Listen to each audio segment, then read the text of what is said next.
हुआ कौल अहले मदीना, अहले मदीना भी जो है वो 12 तकबीरात जायद पढ़ते थे। देखिएगा कि वहां पर बैतुल्लाह शरीफ के अंदर भी 7 तकबीरात जो है वो पहली रकत में और 5 दूसरी रकत में। हमने अल्हम्दुलिल्लाह जामे तिर्मिज़ी और सुनन अबू दाऊद की रिवायत से ये साबित किया है कि नबी करीम सल्लल्लाहु अलैहि वसल्लम और आपके सहाबाए किराम ने 6 जायद तकबीरें कही हैं, और ज़ाहिर प्यारे आका अलैहिस्सलातु वस्सलाम और आपके सहाबाए किराम से बड़ा अहले मदीना, अहले मक्का और मक्के और मदीने का वारिस और कौन हो सकता है। और अगर मौजूदा हुकूमत की बात करें तो ये हुकूमत 1922 के अंदर आई है। इससे पहले 1299 से लेकर 1922 तक 623 साल तक सल्तनत उस्मानिया के तहत तुर्की वालों ने हुकूमत की है, जो कि अहले सुन्नत व जमात अहनाफ मसलक से ताल्लुक़ रखते थे। तो उनका अमल आपके नज़दीक हुज्जत फिर क्यों नहीं है? और अगर आपके नज़दीक अहले मदीना, अहले मक्का का अमल ही हुज्जत है, तो आइए मैं आप हज़रात के सामने एक अमल रखता हूँ, फिर इस पर भी हम उम्मीद करेंगे आपसे कि आप अमल करके हमें दिखाएंगे। जामे तिर्मिज़ी की 806 नंबर हदीस है। इस हदीस मुबारक के अंदर इमाम तिर्मिज़ी लिखते हैं, वख्तलफ़ अहलुल इल्म फ़ी क़ियाम रमज़ान, के लोगों ने अहले इल्म ने इख्तलाफ किया है रमज़ान के क़ियाम यानी तरावी की तादाद के बारे में। फ़रआ बाज़ु मन युसल्ली इहदा व अर्बईन रकअतन मअल वित्र, उनमें से बाज़ ने कहा है कि वित्र को मिला के 41 रकातें तरावी पढ़ेगा। वहुव क़ौलु अहलिल मदीनति वल अमलु अला हाज़ा इंदहुम बिल मदीनति, और इमाम तिर्मिज़ी लिखते हैं कि ये अहले मदीना का कौल है और अहले मदीना का इसके ऊपर अमल भी है। तो आप कहते हैं अहले मदीना का अमल है, तिर्मिज़ी में लिखा हुआ है कि अहले मदीना का अमल है कि वो 12 तकबीरें ईद में कहते हैं।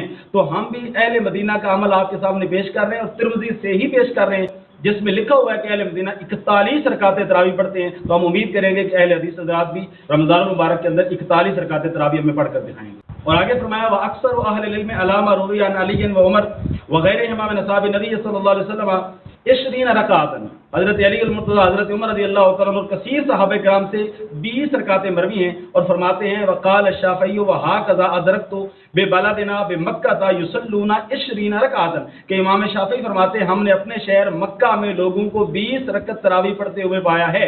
तो अहले मक्का का अमल अगर आपके नज़दीक हुज्जत है ईद की तकबीरात में, आप कहते हैं वहाँ पे 12 तकबीरात है मक्का में, इसलिए यहाँ पे भी 12 होने चाहिए। तो मैंने अहले मक्का का अमल 20 रकत तरावी का अल्हम्दुलिल्लाह तिर्मिज़ी से ही पेश किया है। तो आप भी इन 20 रकत तरावी के ऊपर अमल करना शुरू कर दें, क्योंकि ये अहले मक्का का अमल है, और 41 रकात तरावी के ऊपर भी अमल करें, क्योंकि ये अहले मदीना का अमल है। तो कहते हैं सिर्री भी जायज है, हमसे मसला पूछिए ना। हम कहते हैं सिर्री भी जायज है और नबी करीम सल्लल्लाहु अलैहि वसल्लम की सुन्नत है। अगर कोई सिर्री पढ़ता है तो हम उसे बिदअत नहीं कहेंगे, अगर कोई जारी पढ़ता है तो ये भी नबी सल्लल्लाहु अलैहि वसल्लम की सुन्नत है। जब जनाजा के अंदर सिर्री और जारी दोनों किस्म की रिवायत हूँ, तो आप कहते हैं सिर्री भी सुन्नत है, जारी भी सुन्नत है, इन दोनों में से कोई बिदअत नहीं है। और जब ईद की तकबीरात में 12 की भी रिवायत मौजूद हूं और 6 की भी रिवायत मौजूद हूं, तो उसमें आप जिद करते हैं कि नहीं 12 ही पढ़ी जाएंगी, वहां पे क्यों नहीं कहते कि चूंकि दोनों किस्म की रिवायत है, रसूल पाक सल्लल्लाहु अलैहि वसल्लम ने मुख्तलिफ मौके के ऊपर मुख्तलिफ तकबीरात पढ़ी है, बाज़ औक़ात 12 पढ़ी है, बाज़ औक़ात 6 पढ़ी है, तो हम दोनों को सुन्नत कहेंगे। वहां पे आप 6 वाली रिवायत को बिदअत क्यों कहते हैं? जबकि जनाजे में अगर दोनों रिवायत है तो आप कहते हैं दोनों सुन्नत हैं। तो यहाँ पे तकबीर की अगर दोनों किस्म की रिवायत है तो फिर एक को बिदअत करार देना, 12 तकबीरात को सुन्नत करार देना, ये कहाँ की अक्लमंदी है? आप इस पे अमल करते हैं, 4 तकबीरात के साथ नमाज पढ़ते हैं? मैं वही अर्ज कर रहा हूं कि अल्लाह के बंदे आप 4 को बयान कर रहे हैं और 4 के ऊपर आप अमल भी नहीं करते हैं। अल्हम्दुलिल्लाह हमारा इस रिवायत के ऊपर बेअने ही अमल है। रसूल पाक सल्लल्लाहु अलैहि वसल्लम की सहाबा किराम ने, जय सहाबा किराम ने, हज़रत हुज़ैफा बिन यमान, हज़रत अबू मूसा अशअरी, उन्होंने कहा कि तकबीरहु अलल जनाइज़, जिस तरह के जनाजे की 4 तकबीरें होती हैं, इसी तरह 4 तकबीरें दोनों रकतों के अंदर है। अल्हम्दुलिल्लाह हमारा इसके ऊपर अमल है। पहली रकत के अंदर पहली तकबीर तहरीमा के बाद 3 तकबीरें ज़ायद है तो 4 बनती हैं। दूसरी रकत के अंदर किरत के बाद 3 तकबीरें ज़ायद है, उसके साथ रकू वाली तकबीर है, वो भी 4 बनती हैं। और हमने रकू वाली तकबीर को मिला के 4 क्यों गिनी है? क्योंकि तिर्मिज़ी शरीफ की रिवायत के अंदर बकायदा मौजूद है मा तकबीरतिर रकू, कि रकू की तकबीर को मिलाकर दूसरी रकत की 4 तकबीरें गिनी जाएंगी। तो इसी वजह से वहां पे रकू की तकबीर को मिलाया और पहली रकत के अंदर तकबीर तहरीमा को मिलाया, तो दोनों रकतों में 4 तकबीरें होगी। इसके ऊपर अल्हम्दुलिल्लाह हमारा अमल मौजूद है। अब कहते हैं जी चारों इमाम बरहक हैं, आप कहते हैं चारों इमाम बरहक हैं, सारे चारों इमाम बरहक हैं, सारे कहते हैं, आप कहते हैं चारों इमाम बरहक हैं। मैं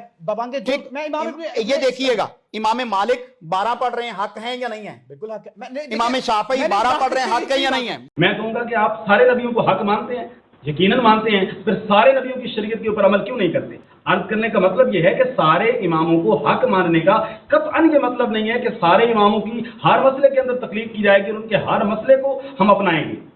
चारों इमामों को हक मानने का मतलब ये है कि उन चारों का मजहब दुरुस्त है, उनमें से जिसकी भी कोई तकलीफ करेगा तो वो सही और हक मजहब के ऊपर होगा। ना कि ऐसा है कि उनमें से जिसका जो मसला अच्छा लगा उसी को अपना लिया या चारों के तमाम मसाइल को अपना लिया, ऐसा तो अपनाना मुमकिन ही नहीं है, क्योंकि अक्सर मसाइल में रिवायात की बुनियाद पे, इतिहाद की बुनियाद पे, अपने तफक्को की बुनियाद पे आइमा किराम के दरमियान इख्तलाफ होता है। तो जब आपस में इख्तलाफ होगा तो उन सब के मसाइल को हम किस तरह अपना सकते हैं? मसलन एक बंदे ने वुजू किया हुआ है, अब वुजू करके उसका खून बह निकला, अगर हम उसको कहते हैं कि आपका वुजू टूट गया, वो कहता है ये तो इमाम आजम अबू हनीफा के नजदीक टूटता है, इमाम शाफी के नजदीक नहीं टूटता, लिहाजा मैं उनका मुकल्लिद हूं। वही बंदा वुजू के साथ अपनी बीवी को हाथ लगाता है, हम कहते हैं तेरा वुजू टूट गया, वो कहता है नहीं, इमाम आजम के नजदीक चूंकि मेरा वुजू नहीं टूटता, बीवी को हाथ लगाने से इमाम शाफी के नजदीक टूटता है, लिहाजा इस मसले में मैं इमाम आजम अबू हनीफा को मुकल्लिद हूं। यानी जिस मसले में उसको अपनी ख्वाहिश की पैरवी नजर आएगी उसी मसले में हो जाएगा। अब अगर वो बंदा नमाज पढ़ेगा, मुझे बताएं कि उसकी नमाज होगी? दोनों इमामों के नजदीक उसकी नमाज नहीं होगी। इमाम आजम के नजदीक इस वजह से नहीं होगी क्योंकि उसका खून बह निकला, उसका वुजू टूट चुका, और इमाम शाफी के नजदीक उसकी नमाज इस वजह से नहीं होगी क्योंकि उसने बीवी को हाथ लगाया, इस वजह से उसका इमाम शाफी के नजदीक वुजू टूट गया, उसकी नमाज नहीं हुई। दोनों इमामों के नजदीक उसकी नमाज नहीं हुई। इस तरह तो दीन एक खिलवाड़ और मजाक बन के रह जाएगा और ख्वाहिश नफ्स की पैरवी हो जाएगी। इसलिए चारों इमामों को हक मानने का कतई ये मतलब नहीं है कि चारों इमामों के हर मसले की तकलीफ की जाए, बल्कि उनमें से एक इमाम की तकलीफ की जाएगी और बाकी तीनों को बरहक माना जाएगा। जो भी उनमें से किसी की तकलीफ करेगा वो अहले सुन्नत व जमात में शामिल होगा और हक पर चलने वाला शुमार होगा। हजरत हमने वो नमाज में रफुल यदैन तो वैसे तो आप कहते हैं मनसूख हो गया, चले, तो ये ईद में कहाँ से आया? मैं अर्ज करूंगा कि जो ईद की तकबीरात हैं वो जायद तकबीरात हैं और जायद तकबीरात के अंदर रफा यदैन मंसूख नहीं हुआ। वहां पे जैसे हुक्म है हम वैसे ही करते हैं। मसलन नमाज वित्र के अंदर दुआ कुनूत के लिए जब हम तकबीर कहते हैं तो साथ हाथ उठाते हैं, रफा यदैन करते हैं, क्योंकि वो जायद तकबीर है, उसमें रफा यदैन मंसूख नहीं है। इसी तरह जो ईद की तकबीरात है ये किस लिए हैं और हाथ क्यों उठाए जाते हैं, इनकी हिकमत को भी समझे। एक बंदा नमाज ईद के अंदर शामिल है, बहुत बड़ा इज्तिमा है, वो पीछे खड़ा हुआ है और वो कानों की समाअत से महरूम है। अब इमाम ने तो आगे खड़े होकर अल्लाह अकबर कह दिया, उसको तो कानों से सुनाई नहीं देता, तो जब तक सारे लोग हाथ नहीं उठाएंगे उसको कैसे पता चलेगा कि तकबीर कही जा रही है? तो एक बहरे आदमी को भी बताने के लिए, क्योंकि बाकी नमाज की जो अरकान है, मसलन रकू में जाना है, जब सारे रकू में जाएंगे उसको पता चल जाएगा कि रकू की तकबीर हो गई, वो रकू में चला जाएगा। जब सजदे में जाएंगे, सारे लोग जब सजदे में जाएंगे उसको नजर आ रहा है, वो सजदे में चला जाएगा। लेकिन कानों की समाअत से महरूम है, वो बहरा इंसान है। ईद की नमाज में तो सारे क़याम की हालत में मौजूद हैं, खड़े हुए हैं, अब कैसे उसको पता चलेगा कि तकबीर कही जा रही है? तो जब अल्लाह अकबर कहते हुए हाथ उठाएंगे तो उसको भी पता चल जाएगा कि तकबीर कही जा रही है। और फिर इसके ऊपर हमारे पास अल्हम्दुलिल्लाह दलील मौजूद है।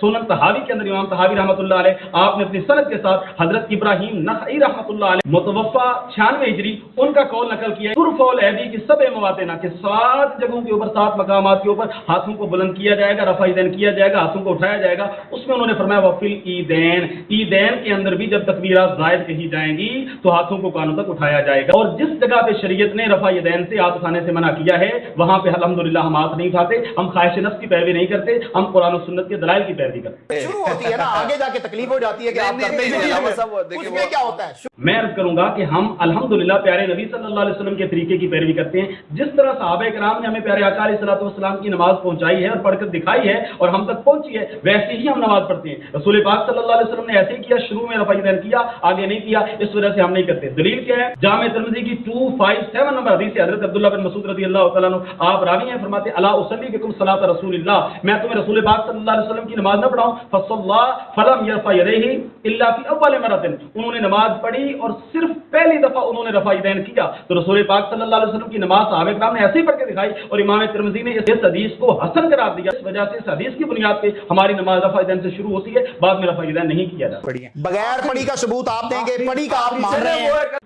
रसूल पाक सल्लल्लाहु अलैहि वसल्लम की बगैर रफ़ा यदैन की नमाज का सबूत अल्हम्दुलिल्लाह हमने 257 नंबर हदीस से जामे तिरमिज़ी का पेश कर दिया है। और अब एक और हदीस मुबारक आप हज़रात के सामने रखते हैं जिससे वाज़ेह फैसला हो जाता है। सही मुस्लिम की 968 नंबर हदीस है, जाबिर बिन समुरा रज़ियल्लाहु तआला अन्हु वो इस हदीस के रावी फरमाते हैं खराज अलैना रसूलुल्लाह सल्लल्लाहु अलैहि वसल्लम, रसूल पाक सल्लल्लाहु अलैहि वसल्लम हमारे पास तशरीफ लाए, आपने फरमाया माली अराकुम राफी ऐदीकुम कान्ना अज़नाबु खैलन शुमसिन, मुझे क्या है कि मैं तुम्हें देख रहा हूं कि तुम अपने हाथों को उठा रहे हो, रफ़ा यदैन कर रहे हो, जिस तरह के सरकश घोड़ों की दुम्में होती हैं। उसकुनू फिस्सलाह, नमाज के अंदर सुकून इख्तियार करो। ये रसूल पाक सल्लल्लाहु अलैहि वसल्लम ने हुक्म अता फरमाया, सहाबा किराम रफ़ा यदैन कर रहे थे, आपने मना कर दिया और इसी से रफ़ा यदैन का अमल मंसूख हो गया। कहते हैं कि ये नमाज के आखिर पे जो सलाम फिरते हैं तो सलाम फिरते हुए इशारा करते थे सहाबा किराम, इस वजह से रसूल पाक सल्लल्लाहु अलैहि वसल्लम ने मना कर दिया कि वहां पे हाथ ना उठाओ। मैं कहता हूं वो अलग वाकया है। उसकी वजह ये है कि ये 3 रिवायात हैं, वो जो बाकी रिवायात हैं 970 اور 971 نمبر حدیث جو ہے صحیح مسلم کی، اس کے اندر جو ہے سلام کا واقعہ الگ سے موجود ہے، یہ رفع یدین کا واقعہ الگ ہے۔ ان تینوں روایت کے اندر فرق کی وجہ کیا ہے؟ کیونکہ اس روایت کے اندر لفظ ہیں خرج علینا رسول اللہ صلی اللہ علیہ وسلم، رسول پاک ہمارے پاس تشریف لائے اور کچھ لوگ رفع یدین کر رہے تھے۔ اور دوسری جو روایت ہے سلام والی، دونوں روایتوں کے اندر لفظ ہے، ایک کے اندر ہے صلینا مع رسول اللہ صلی اللہ علیہ وسلم، ہم نے رسول پاک صلی اللہ علیہ وسلم کے ساتھ نماز پڑھی، تو آپ نے فرمایا کہ جب تم ہاتھ اٹھاتے ہو تو وہ ہاتھ نہ اٹھایا کرو۔ اور دوسری حدیث میں لفظ ہے صلیت مع رسول اللہ صلی اللہ علیہ وسلم، میں نے رسول اللہ صلی اللہ علیہ وسلم کے ساتھ نماز پڑھی، تو آپ نے فرمایا جو ہاتھ سے اشارہ کرتے ہو یہ نہ کیا کرو۔ تو جن روایتوں میں سلام سے منع کیا ہے ان میں رسول پاک صلی اللہ علیہ وسلم کے ساتھ نماز پڑھنے کا ذکر ہے، اور جس روایت میں رفع یدین سے منع کیا ہے اس میں صحابہ کرام نماز پڑھ رہے تھے، رسول پاک صلی اللہ علیہ وسلم کا اوپر سے آنے کا ذکر ہے۔ پھر دوسرا فرق یہ ہے کہ جو سلام والی روایت ہے ان کے اندر یہ لفظ نہیں ہے کہ تم نماز میں سکون اختیار کرو۔ جس روایت میں رفع یدین سے منع کیا ہے اور سرکش گھوڑوں کی دموں سے تشبیہ دی ہے رفع یدین کرنے کو، اس روایت کے اندر لفظ ہے اسکنوا فی الصلاۃ، تم نماز میں سکون اختیار کرو۔ سلام والی روایت میں یہ لفظ نہیں ہے نماز میں سکون اختیار کرو۔ اگر آخر کے سلام کے وقت ہاتھ اٹھانے کی بات ہوتی تو وہ نماز میں والی تو بات ہی نہیں ہے، وہ تو نماز سے نکلنے والی بات، نماز سے خروج کا وقت ہے۔ اس لیے اسکنوا فی الصلاۃ، نماز میں سکون اختیار کرو۔ رسول پاک صلی اللہ علیہ وسلم کے یہ الفاظ رفع یدین کے منسوخ ہونے کے اوپر واضح دلالت کرتے ہیں۔ ہم کہتے ہیں صحابہ سارے کے سارے فقیر، اس میں کوئی شک نہیں کہ سارے صحابہ کرام ہدایت کے ستارے تھے، لیکن دل کر رسول فضل بعضهم علی بعض، اگر رسولوں اور نبیوں میں درجات میں تفاوت ہو سکتا ہے، درجہ بندی ہو سکتی ہے، تو صحابہ کرام میں کیوں نہیں ہو سکتی؟ سارے کے سارے صحابہ کرام اتحاد اور فقاہت کے درجے کے اوپر فائز نہیں تھے، بعض صحابہ کرام تھے جو فقاہت اور اتحاد کے درجے کے اوپر فائز تھے، اور باقی صحابہ کرام مسائل پوچھنے میں ان کی طرف رجوع فرمایا کرتے تھے، جس کے کثیر واقعات احادیث مبارکہ کے اندر موجود ہیں جن کو یہاں پہ بیان کرنے کی گنجائش نہیں۔ لیکن غیر مقلدین ایسا کیوں کہتے ہیں؟ اس کی وجہ یہ ہے